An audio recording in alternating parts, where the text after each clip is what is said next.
Welcome back to Simming History, where we look at the history of architecture through the lens of The Sims.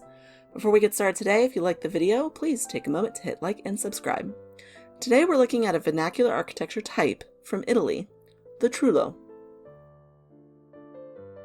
The Trullo or Trulli are dwellings originating in the Puglia region of southern Italy. The highest concentration is in the town of Alberobello. Trulli date from at least the mid-1300s, where they served as temporary field structures and storehouses, and then eventually permanent dwellings. There are some stories online that the temporary nature was to avoid taxes, as they could be quickly taken down before the taxman showed up. But I didn't find any legitimate sources to back that claim, and been hesitant to believe it myself, because I don't think these would have been all that easy to take down. Why? Well, because these homes are made of very thick stone walls. The stone is dry stacked, which means mortarless, a common construction method in Italy and throughout the Mediterranean. Even the Romans used it on their aqueducts. Mortar only serves as a level bed for the next stone or brick, and it's not actually an adhesive, so you don't actually need it if the stones are cut right.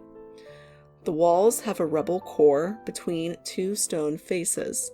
The inner face is composed of wedge-shaped stones with a key on top, and they create a dome. Think something like an igloo. And the outer walls are stacked limestone cobbles. The inner and outer faces were then whitewashed. Now, there aren't any set layouts or even shapes. Most enter onto the Cucina, the kitchen, with bedrooms leading off of that central space, sometimes one right after the other, without any separate hallway.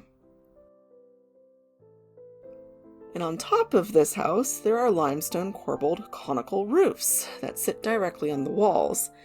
They end in a decorative point and usually have a symbol painted on it with white ash. Water can even be collected from the roofs into channels that then direct it into a cistern for the home. And this seems like a lot of trouble to go through if you're just going to dismantle everything every single time a government official comes around. Far more likely an explanation is, like all vernacular architecture types that we've discussed, these homes are very well suited to their climate. The stone walls and stone roof absorb heat during the day, keeping things cool inside, and then slowly release that heat during the night. These buildings are also easily made using local materials and local expertise. They may have started off as temporary buildings, but somewhere along the line, someone thought, hey, these are easy to build and very comfortable to live in, so maybe we should. And so their popularity kept growing up until about the 1700s, late 1700s to early 1800s, when the popularity began to decline. The Trulli received their first protected status in 1909, then again in 1936, and then again in 1996, when the Trulli of Alberobello became a UNESCO World Heritage Site. There are now over 1,500 Trulli in Alberobello alone, not counting the surrounding areas. Many are still homes to locals. Many have been turned into shops and restaurants that you can visit. And some are lodging for visitors, which means you can go stay in a Trullo in Italy, just now with indoor plumbing.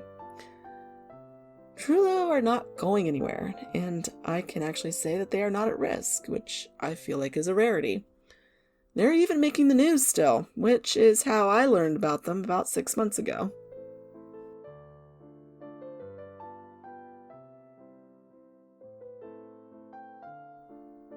Is anyone else getting random suggestions of historic buildings in their news feeds? Just me? Okay. Well, thanks for joining me today. Until next time, you can find me on the Sims 4 gallery at Simming History, where there will be playable versions of this and many other builds on this channel. Thank you to all the new subs. If you haven't yet, hit subscribe. A live build is coming soon to celebrate the 1,000 subscribers. Let me know down below what you would like to see built in the live build, because I'm still mulling over a couple ideas. I'll see you all next time. Until then, bye.